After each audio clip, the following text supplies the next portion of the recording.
من به عشقای خودم خوش اومدید به اولین ویدیو یوتیوب من، یعنی از چنل امیر ریاکت. امروز اومدیم بهتون بگم که ما همینو بگم بعد بریم سراغ ویدیو. دکمه سابسکرایب رو اگه از ریاکت و اینا خوشت میاد، دکمه سابسکرایب رو ممنون میشم که بزنی و به خانواده ما بپیوندی و نظرت واسم تو کامنت ها اعلام کن. و حالا راجع ویدیو بهتون بگم. بالاخره از سوتی های دیوار هست و از آگهی های طنز دیوار هست که حالا یا از دستشون در رفته یا حالا هرچی بودن و هستن و هنوز هم هستن و من چند تاشون رو پیدا کردم و امروز قراره با همدیگه بریم بهشون ریاکت بدیم و یکم بخندیم در موردشون. بریم سراغ ویدیو. خب بچه‌ها، الان اینجا نمیشه مدیریت ترس و اضطراب کودک با پادکست های تخصصی. قیمتش هم 770 همونطوری که میبینین 800 تومنه. با 800 تومن یعنی بچه شما اگه اضطراب اجتماعی داشته باشه، یعنی شما اگه نتونین اونو اضطراب اجتماعیشو از بین ببرین، باید 800 تومن پول پادکستاشو بدین که این گوش کنه. بابا خدای کلی این پادکستاش الان 800 تومن، شما 800 تومن پول پادکست میدین که فقط اضطراب کودکتونو، مثلا اضطراب اجتماعی داره یا ترس داره یا هرچی، با پادکست خوب بشه. او چه بچه‌ایه با پادکست خوب فقط میشه؟ با حرف فقط خوب شه، با حرف پدر مادر، با کتک نه، حالا با کتک که نه، ولی با اضطراب با پادکست که خدای کلی نه دیگه. به ماگهی بدی. محافظ شخصی، اینجا محافظ شخصی و امور ملکی و مراقبتی و کشف خیانت. یعنی شما اگه حالا بهتون خیانت شد، خب کشف خیانت یعنی این یارو رو استخدام میکنی و اون یارو رو واسهتون، اون یارو که حالا بهتون خیانت کرده و اینا واسهتون پیدا میکنه. ولی من فکر نکنم که با این شکم بتونه کسی پیدا کنه. حالا البته به شکم نیست، ولی این اگه اون مثلا نمیدونم، ولی محافظ شخصی هم آخه نوشته ها، محافظ شخصی. حالا او کشف خیانتش آخه یکم عجیبه. میدونید با این شکم نمیتونه محافظ شخصی شه. کت شلوارش آخه قدش هم بلنده، نمیدونم حالا واقعا. ببین بعدی بدش، ببین بعدی. ها، این یکی از چیزایی بود که واقعا یعنی خیلی پشمریزون و برگریزون بود. بلیت تماشای فوتبال 50,000 تومان. این بچه ها این بلیت تماشای فوتبال مثلا این نیست که مثلا استادیوم ببرن تو آمریکا و نه، این حالا یکم قدیمی ویدیوش و مال فینال جام جهانیه.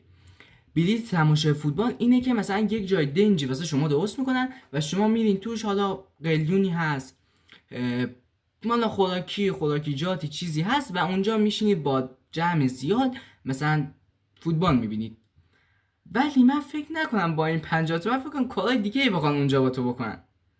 چون این 50 تومن مثلا هر چی هم باشه، حالا ما نمیگیم ببرم استادیوم، ولی اونجا مثلا فینال و اینا هم اگه تخمه بیارن، پفکی نمیدونم خوراکیجاتی چیزی هم بیارن، 50,000 تومن خدایی که اونجا یه کار دیگه هم باید میکنن. تو فکر نکنی فقط فوتبال میبینی، بعد فوتبال اونا باید کاری دارن. تو میخوای برگردی، اونا هم زبان ماشینت میشن. خب این به کنار، ولی 50,000 تومنش عجیبه. الان بچه ها با 50,000 تومن یک نوشیدنی به شما میدن. خب یه نوشیدنی مثلا دلسه تگ نفره‌ای به شما میدن، لیموناد مثلا. بعد اینا با 50,000 تومن تخمه، پفک، نمیدونم چی، اینجا داشته باش که اینا صد میخوان باید یه کاری بکنن ها. مثلا تو که سوار ماشین، حالا فوتبال دیدی، تو که سوار ماشین شدی، اینا باید سوار ماشین میشن. بعد مثلا دکمه استارت بخواد بزنن، دکمه استارت نمیزنن چون بالاخره اونا باید پیاده شن دیگه. یا تو میری خونه‌شون یا کلا یعنی قضیه بدیه. ببین بعدی. این عجیبه. نوشته متراژ خونه زمین و کلنگی، متراژ خونه به متر 20 متره، یه خونه 20 متریه. خب قیمت کل 300 میلیون. البته این آگهش قدیمیه و این 300 میلیون واقعا الان زمین این خونه واقعا 300 میلیون نیست، بیشتر. تو شهر نیست، تو شهر انگاری نیست، یعنی مثلا تو بیرون شهره و 20 متره. بعد اون زمان ها مثلا نزدیکای 6-7 ماه پیش، حالا غیر از اتفاقات تظاهرات اینا، مثلا اونجا میخواست بکنه تو پاچت، قشنگ معلوم بود. حالا اونجا الان اینجا چی گفته؟ مثلا دلیل بالا بودن قیمت اینجا به چی گفته؟ نوشته دلیل بالا بودن قیمت اینه که زیر خونه گنجه. تو خب حتی خونه رو نکندی ببینی زیرش گنجه یا نه، تو چجوری میدونی گنجه؟ شاید هم کنده واقعا. خب کنده باشه کدوم آدم اسکونی میاد خب گنج مثلا خونه رو بفروشه بعد بگه زیرش گنجه؟ خب گنج واسه خودت بردا. چه اوگای کس شریه واسه خودشون میگن. ببین بعدی نقاشی مونالیزا 2,650,000,000. نقاشی مونالیزای اصلی. بعد وضعیت نشه در فقط ببین چطور داره تو چشمان نگاه میکنه. خب آگهیش هم نصفه، یعنی چشاش هم ما نمیبینیم که مثلا بخواد به چشای ما نگاه کنه. حالا ما به این کار نداریم. نقاشی فیک همین تابلو تو موزه پاریسه، یعنی داره میگه که نقاشی من اصله، خب نقاشی موزه پاریس فیکه. خب بعد اینجا اومده میگه که پاریس هستش دیگه، خواستی آدرس میدم برو ببین نگی لاف اومده. یعنی ما بریم به همون کارکنان مثلا موزه همون پاریس و اینا بگیم که این نقاشی مونالیزای شما تقلبیه، فیکه، و نقاشی مونالیزا ما داریم تو ایران 2 میلیارد مثلا 700 اینا هست. اونا خب میگن بیا بریم اون پشت ما نقاشی اصلی داریم. اون 100% یه کارهای دیگه ای میکنه با آدم، یا با اردنگی میندازه ما بیرون کلا از همونجا، یا میگه بیا بریم اون پشت نقاشی اصلی اون پشته. بعد میگه اثر شخص لئوناردو داوینچی. یعنی قشنگ لئوناردو داوینچی اومده واسه این خانم یا آقا اومده نقاشی کرده و میگه اثر شخصی لئوناردو داوینچی. واقعا یعنی بس خرابه بچه‌ها. یعنی میخوان از هر طریقی، حالا چه لاف چه غیر لاف، میخوان استفاده کنن تا یه پولی به دست بیارن. یعنی ما حالا به اینا کار نداریم که حالا اصل نقاشیش یا نیست اینا. این حتی نقاشیش نصفه‌ایه. خب یعنی الان اینجا نوشته فقط ببینید چطور داره تو چشمان نگاه میکنه. داشت نقاشی نصفه اصلا نیست که بخواد تو چشمامون نگاه کنه ها. نمیدونم. ببین بعدی این درد و دلاتو گوش میدم. این یکی از چیزایی بود که واقعا خودم خوشم اومد. همچنان آدم کم پیدا میشن ها. ولی متاسفانه اگه مثلا این آدم حالا ایرانیه ولی بیا درد و دلای ماها مثلا ایرانی، یه خارجی بیا درد و دلای ماها ایرانی گوش کنه، دیگه اون آدم سابق نمیشه. خب این واقعا داره خیلی کار مفید و شاخی انجام میده که اومده میگه درد و دلاتون رو گوش میدم.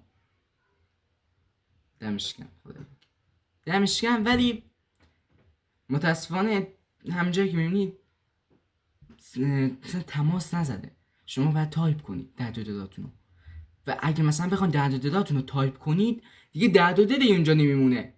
همتون یا یادت میره مثلا اونا رو، یا دیگه امیدی پیدا نمیکنی که بخوام مثلا به یارو حرف بزنی بگی که اینا این مشکل دارم اون مشکل دارم، مثلا شماره‌اش هم نداشته.